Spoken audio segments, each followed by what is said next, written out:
नमस्कार बंधुरा केमन आछो सबाई आशा करछि भालो आछो। आमार आरो एकटी रान्नार भिडियोते तोमादेर अनेक अनेक स्वागत और भालोबासा जानाई। तो आजकेर करब काँचा आम दिये आमसी। तो ताई जोन्नो एई देखो आम पाड़ते चले एसेछि। तो चलो एखन आम पाड़ा जाक।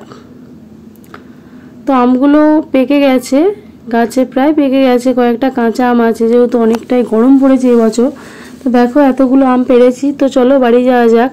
तो बाड़ीते चले एसेছি এখন সন্ধ্যা হয়ে গেছে আর বসে গেছি আম কাটতে। তো আমের সাইজগুলো দেখো ভালোই বড় বড়। তো এখানে এই কয়েকটা আম নিয়েছি।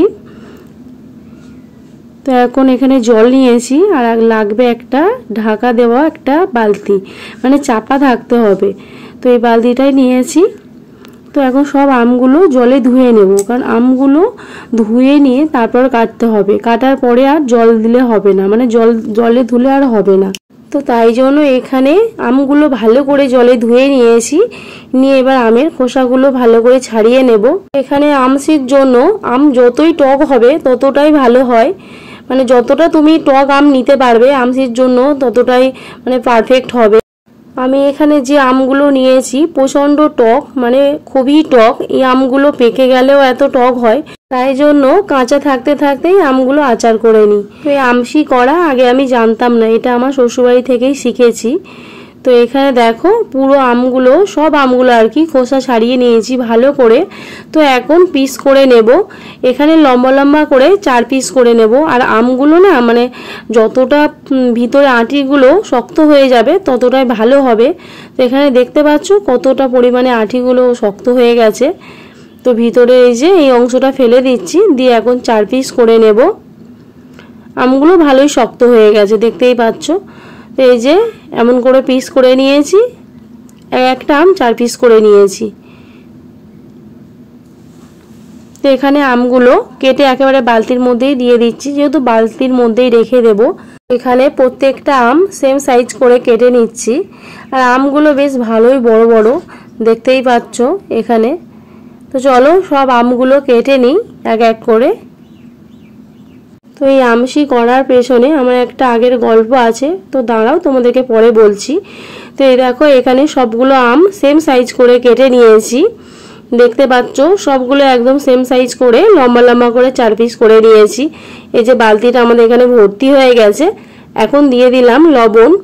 লবণটা বেশি দিতে হবে, তো আমসির জন্য লবণটা বেশি লাগবে, মানে আচারে তুমি যতটা লবণ দাও তার ডবলই দিতে হবে আমসিতে লবণ।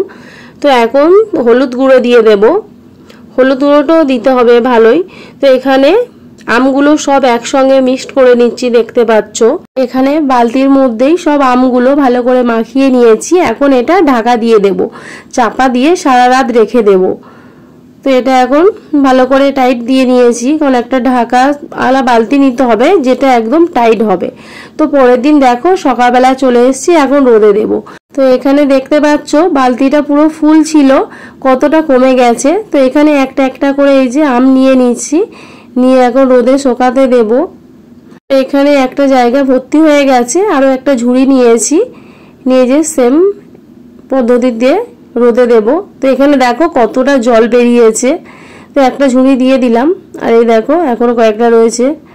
তো দেখতে পাচ্ছ কতটা জল বেরিয়েছে, প্রায় 1-1.5 বাটির বেশি জল বেরিয়েছে। তো এটা এখন রোদে দেব, দিয়ে এখন পুরো সারা রোদটা ভালো করে আমগুলো শুকিয়ে নেব। নিয়ে আবার বিকালে দেখা হচ্ছে চলো। তো এই যে বিকালে চলে এসেছি, আমগুলো দেখতে পাচ্ছ শুকিয়ে গেছে।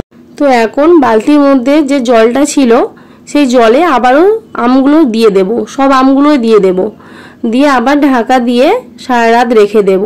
তো এইরকম 4 থেকে 5 দিন করতে হবে। এই বালতির মধ্যে যতদিন না জলটা আর কি শুকাবে এরকম করতে হবে।